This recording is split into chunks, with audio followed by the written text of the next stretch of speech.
Então vamos lá, esse é o Giro da Bolsa, um programa semanal com as principais notícias do mercado financeiro na semana e hoje...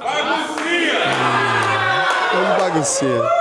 Hoje o programa tá sensacional. A gente começa com o nosso combalido índice Bovespa, que fechou a semana valendo 181.556,77 pontos, com 1,26% de alta. E o ETF AUVP11, que replica o índice fundamentalista da AUVP, ele subiu nada, caiu 0,53%, mostrando que nem sempre dá pra ganhar, né? R$124,08. Sabe por quê? Porque aqui dentro do ETF da UVP tem muito banco, muita empresa sólida, e o que tá subindo é porcaria. Brincadeira, é a Petrobras. Então, a gente teve mais uma semana tensa lá em Brasília. Eu vou te contar tudo que tá acontecendo na política e na economia, como a situação no Oriente Médio tá afetando os mercados, e a gente já começa falando dela, a CPI do INSS. Porque muita gente fez de tudo pra tentar prorrogar a CPI. Teve toma lá da cá entre os deputados e os ministros do STF, os parlamentares tentaram estender as investigações, principalmente depois que os nomes do Daniel Vorcaro, do Banco Master, e do filho do presidente Lula passaram a dominar as manchetes nessas últimas semanas. Mas aí não deu outra. O STF acabou com a festa, vetou a prorrogação do prazo e na sexta-feira já veio o relatório final da CPI e caiu como uma bomba lá na Praça dos Três Poderes. Porra. Foi bom. Foi bom. Mas o Ricardo é foda. Foi bom. Foi horrível isso aqui.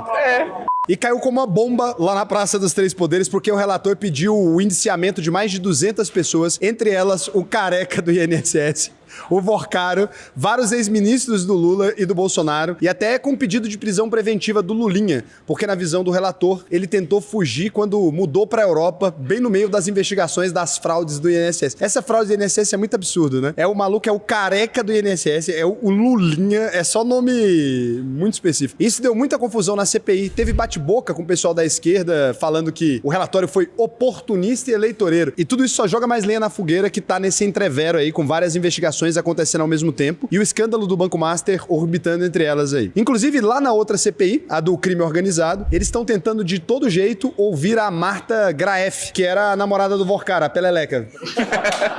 Nada supera quantas viagens e quantas chupadas. São tantos rolês e tantas chupadas. Cara, que incrível. É muito bom que a República do Brasil é uma coisa muito específica. A gente tá discutindo o maior escândalo da República e a gente tá mais interessado na Peleleca da Marta Graef do que no problema, né? Chamaram ela pra explicar essas conexões dele com tanta gente poderosa. E era conexão profunda, viu? E o que parece é que o cerco tá fechando cada vez mais pro Vorcaro. A Justiça de São Paulo mandou alienar bilhões de reais em bens que tá no nome dele, do pai e da irmã. E a gente tá falando aí de hotel de luxo, mansões, iate, jatinho de 400 milhões. Já chega na amiga do Vandim, que ele me apresentou. O Evander... Vou contar isso aqui. O Evander... Quase que eu entro na lista do Vorcaro, caso do Evander. O Evander marcou um rolê pra mim lá em São Paulo.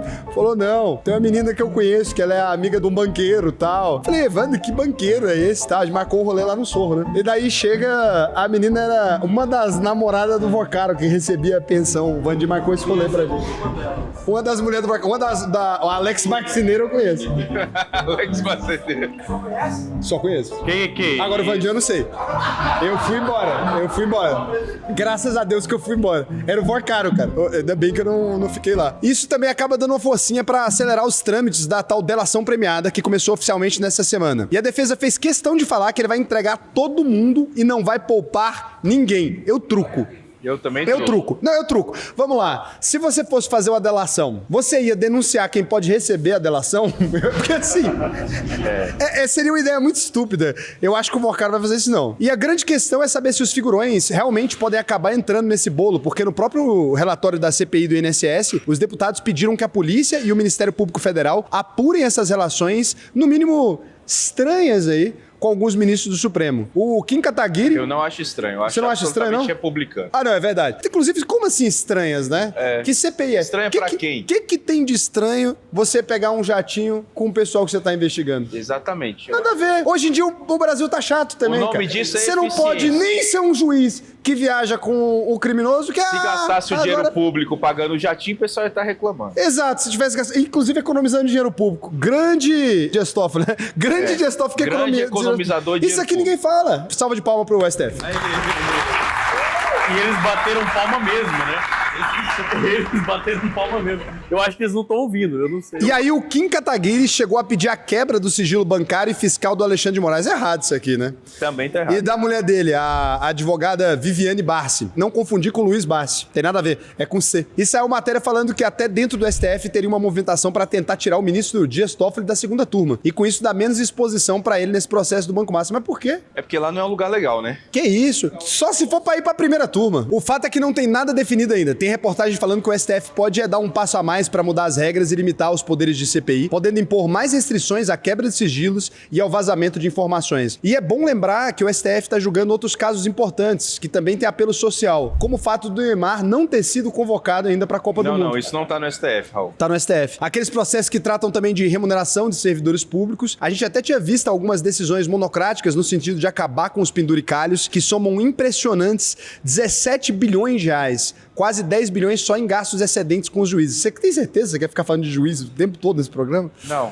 O único programa que o Ricardo roteiriza, ele tenta me fazer ser preso toda semana. Eu tô há 2 horas falando mal de juiz e do STF. Mas eu tô arrependido já.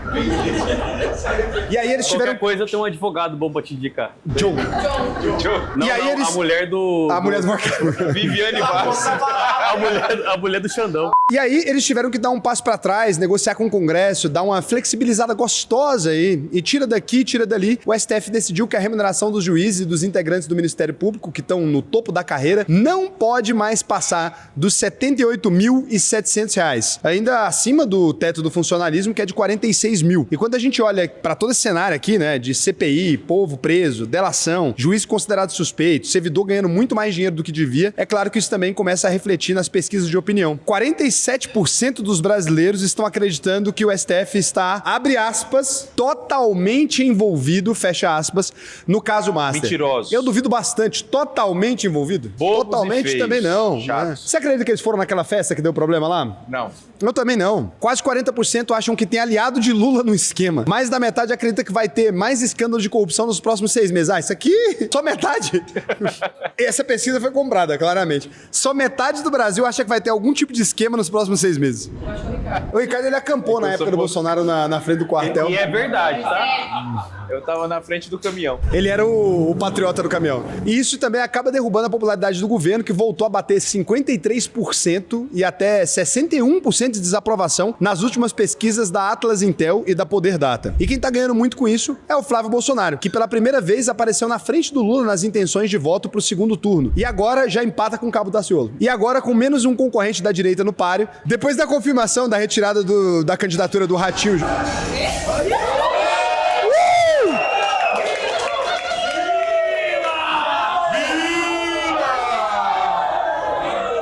Depois da confirmação da retirada da candidatura do Ratinho Júnior, deixando só o Eduardo Leite e o Ronaldo Caiado como os mais cotados para concorrer pelo PSD. Caramba, e o Ratinho Júnior era mais certo, né? As pessoas tinham certeza que ele ia concorrer. Tava mais à frente nas pesquisas. E por falar no Flávio, finalmente o Xandão cedeu à pressão da direita e até de alguns colegas e concedeu a prisão domiciliar pro Bolsonaro, que passou mais uma semana no hospital se recuperando de uma broncopneumonia e na sexta-feira foi liberado para ir para casa, ao invés de voltar pro presídio da Papudinha. Grande Xandão. Espero que o Bolsonaro, inclusive, agora ele consiga uma maquita, porque da última vez ele tentou usar uma máquina de solda.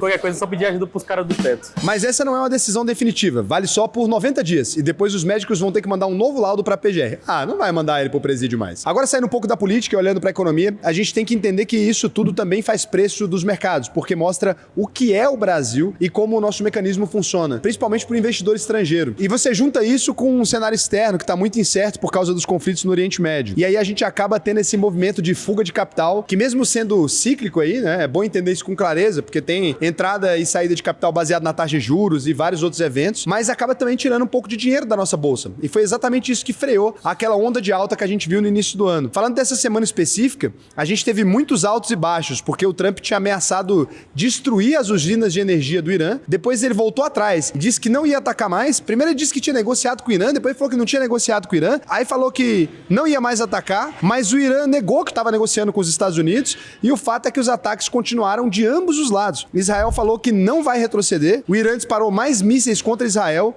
e contra os vizinhos árabes no Golfo. E dessa vez a situação ficou bem feia em Dubai, né? Eu fiz um vídeo falando só sobre os ataques contra prédios de Dubai e sobre como isso aqui impactou o Líbano lá atrás. O Líbano era considerado a Paris do Golfo e hoje em dia é um lugar que dificilmente recebe investimentos, né? Em tese, o Oriente Médio passa a sofrer com isso de modo geral. E o problema maior é que o Estreito de Hormuz segue fechado aí. Poucos navios têm coragem de passar lá e agora a ONU tá se envolvendo diretamente nisso. Eles criaram uma força-tarefa na sexta-feira para tentar liberar o comércio de petróleo passando pelo Estreito. E essa questão aí ela é extremamente delicada, porque o bloqueio do escoamento do petróleo é a principal arma dos iranianos. Eles sabem que o risco de um descontrole na inflação global é muito alto. Isso sempre traz junto um risco político para os líderes mundiais. Inclusive, o Trump tá com a menor popularidade desde o início do governo dele. E aqui no Brasil, o Lula também tá muito preocupado porque é ano eleitoral e a disparada do diesel já vem causando problema. Mas pro Trump é fácil, né? É só explodir 2 países aleatórios e Não sendo no Brasil, tá legal. Meu medo é só com esse vai brasa, né?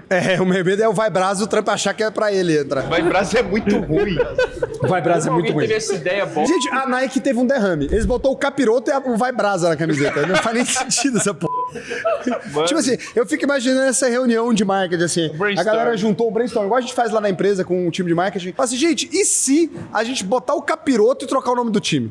A pessoa fala, porra, foda isso aí. E voltando aqui pro Brasil, é muito problema pro governo aí. Isso porque ao mesmo tempo que o Lula tá soltando a mão de um lado, dando mais botijão de gás pro povo, zerando imposto de importação de mais de 1.000 produtos, falando em combater os juros abusivos dos empréstimos consignados, ao mesmo tempo em que ele tá tentando melhorar a imagem e aumentar essa popularidade, ele tem que lidar com mais uma ameaça de greve dos caminhoneiros, que pode botar tudo aí a perder. Enquanto os estados não entram aí em consenso, né, sobre essa proposta de cortar preço do diesel importado, a inflação continua subindo. Teve uma alta maior que o esperado agora em março. O desemprego continua baixo, mas voltou a subir. E mesmo com mais uma arrecadação recorde em fevereiro, o governo está com um nível de endividamento crescente e já começou a bloquear 1,6 bilhão do orçamento, reconhecendo que vai ter um déficit pior que o projetado em 2026. A projeção já era ruim, né? Então tem uma meta, mas nós vamos deixar a meta aberta. Quando bater a meta, a gente Quando bater a meta, a gente dobra a meta de déficit. E aí, quando a gente vai olhar o efeito de tudo isso que a gente falou, na prática, a gente tem aqui um fechamento dos indicadores da semana com o Ibovespa numa gangorra. Acabou fechando com 1% de alta, o IFIX ficou no 0 a 0, as criptomoedas e as bolsas americanas caindo forte, mais de 5% pro índice Nasdaq, mas aí o real conseguiu se segurar, né? Nesse cenário todo aí, o real conseguiu se segurar frente ao dólar e as criptomoedas também seguindo o mercado americano, fechando a semana no vermelho. No vermelho. A UVP vai lançar um cartão de crédito próprio, muito focado em investidores, não em gastadores, né? Que é uma coisa muito diferente no mercado, hoje em dia não tem. Vamos lançar nossa previdência, tudo isso fechado só para os alunos, a previdência mais barata do país. Por quê? Porque ela não vai fazer alocação em fundos, tá?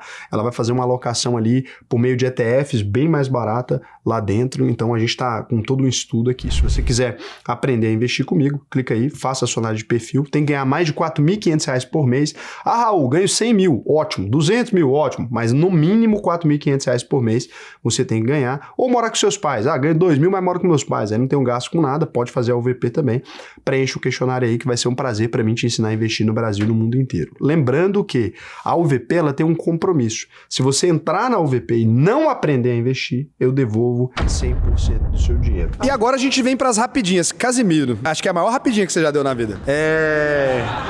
Cara, eu confesso que eu nunca fiz uma rapidinha com tanta gente olhando. Mas assim, a gente tá aqui em BH, né? Vi tantas montanhas, tantos morros, eu pensei o seguinte... Tantas viagens, tantas... Exatamente. Tantos morros, por que não uma rapidinha em cima do morro desse? Aí eu pensei o quê? Você pode fazer uma trilha, subir e lá em cima fazer uma rapidinha. Cara, e é ladeira pra tudo quanto é lado, velho. Eu não sei como é que o cara que nomeou essa cidade enxergava o horizonte. Todo canto você olha tem uma ladeira pra cima. Eu tinha uma reunião, né? E daí falei pro pessoal, vou a pé. E daí o cara olhou pra mim parecendo que eu tava tendo um derrame quando eu falei que ia a pé. O menino da reunião, ele olhou e falou assim, caralho, você vai a pé? Aí eu falei, eu vou chegar aí a pé no escritório. Ele... fechou. Aí eu falei, não, acho que 20 minutos eu tô aí. É 1 quilômetro e pouco, né? Era 2, na verdade, 2 quilômetros é alguma coisa. Aí eu acho que vai demorar mais. Eu falei, não, pô, demora não, já tô aí. Aí sobe o morro, desce o morro. Na primeira ladeira daquela que eu subi ali, eu falei, cara, por isso que não tem nessa porra. Não tem como. Cara, é impressionante. Tem coisa que é assim. Quem que decidiu construir uma casa nessa rua? Tem coisa a rua que é vertical. Como? Não, eu não vi, ué. É que o TP tá na frente. Então, uma rapidinha não é nada disso, não. É uma notícia que não é nem irrelevante ao ponto de ficar fora do programa, mas também não é relevante o suficiente ao ponto de ganhar um destaque. Tem nada a ver com morro, com essas conversas suas, não. A Americanas reportou um prejuízo de 44 milhões no quarto trimestre de 2025, reduzindo as perdas sofridas no ano anterior. Cara, é bom, né, quando você começa a considerar assim, não é que despiorou, é 44 milhões de prejuízo. O maluco tá feliz. E fala, mas não chegou nem a 1 milhão, que bom. E ela entrou com um pedido para encerrar o processo de recuperação judicial. A empresa enfrentou um dos processos mais complexos da Bolsa Brasileira, lutando contra uma dívida de mais de 40 bilhões que veio à tona com a descoberta das fraudes contábeis no início de 2023. Então a B2W Digital subiu 6,90% com essa notícia maravilhosa a R$ 5,42, mostrando que no mercado financeiro falta juízo. O presidente Lula sancionou a lei que permite a venda de medicamento em drogaria. A gente tá recebendo dinheiro do governo, Ricardo? Porque eu acho que o Ricardo tá recebendo dinheiro do governo. Olha o que ele escreveu aqui. Qual a relevância dessa informação? O presidente Lula sancionou a lei que permite a venda de medicamentos em drogarias e farmácias dentro dos supermercados. Dentro do supermercado. Peraí, a ideia é ampliar a oferta dos produtos para a população, mas preservando as regras de controle e assistência sobre os medicamentos. Pode cortar isso, Tia. Não vai entrar nesse programa. Vai tomar no seu... Assessoria de imprensa. Você tá recebendo dinheiro. Claramente... Mas é óbvio que É propaganda isso aí? É lógico que é propaganda, velho. Não vai ter isso aqui. Corta, vai velho. sim. Tá dando a fila no supermercado. Fica aí pra todo mundo. Ah, entendi a sua visão. Tá vendo? Isso é utilidade pública, mantém. Obrigado. E os integrantes do governo federal subiram um tom nessa semana e ameaçaram mandar um projeto de lei em regime de urgência para garantir o fim da escala 6x1 no mercado de trabalho. É bom, né? Eu, pra mim, colocava logo 1x6. Caso os parlamentares demorem a aprovar a PEC que trata desse tema no Congresso aí. Então, se demorar, vai entrar de todo jeito. É regime de urgência. A expectativa é que a PEC seja aprovada até o fim de maio. Mas como os parlamentares operam na escala 30x1, talvez demore um pouquinho mais aí, porque abril, pô, é Páscoa, tá pegado. E, depois de aprovado pelo Congresso, o acordo comercial da União Europeia com o Mercosul deve entrar em vigor provisoriamente a partir do dia 1º de maio, que é o dia do trabalho. Vários líderes mundiais têm falado que a implementação concreta e integral do acordo deve acontecer de forma lenta e gradual, mais ou menos como a implementação da escala 6x1, principalmente por causa das legislações locais e de eventuais conflitos de interesses entre os países. E para fechar o programa, a gente traz aqui notícias realmente relevantes. Os dentes falsos de uma candidata ao Miss Grand Thailand em 2026 caíram durante a apresentação dele. E ela ficou chateada. Se seu dente caiu, eu também fico chateado. A OpenAI suspendeu planos de lançar um chatbot de conteúdo erótico. Ah, não. Tá roteirizado. Ele não tá sofrendo. E pela primeira vez na história, sabe o que vai acontecer? O futebol mundial nunca mais será o mesmo. Porque pela primeira vez na história, na Copa do Mundo não vai ter nenhum técnico brasileiro. Nossa. Que perda, hein? Que triste, hein? Caramba, Ricardo. Vamos sair daqui pra chorar, né? E também tem a notícia maravilhosa de que o Flamengo renovou o contrato de patrocínio com o BRB. Tá bom. Fechando um acordo de 42 milhões de reais. Ô, Raul, eu queria te fazer uma pergunta. Você tá num cenário meio diferente aí. O que foi? Não, sempre foi assim. Sempre foi assim? É que eu vim pra Belo Horizonte fazer um programa, e aí...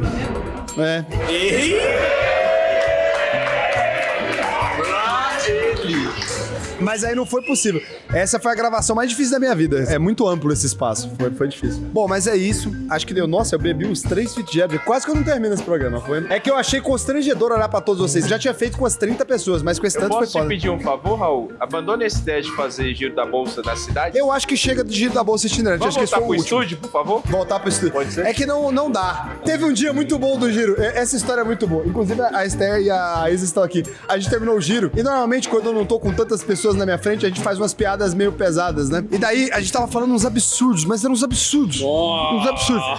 Quando eu abri a porta, tava a Esther e a Isa na frente. A gente ficou assim, meu Deus do céu. A gente só fechou a porta e fingiu que morreu. Aí a gente ficou assim. E as não, a gente não ouviu nada, a gente nunca tem certeza. Até hoje não sabe. Elas fingem que não ouviu até hoje. Foi o pior dia da minha vida aquilo. Pra você ter noção, quem edita o Giro da Bolsa é um sócio da empresa. Pra não ter, não ter problema. Acabou, é Mas isso. muito obrigado por vocês todos por estarem aqui. Obrigado pra vocês. Da próxima deve menos. Eu fico feliz.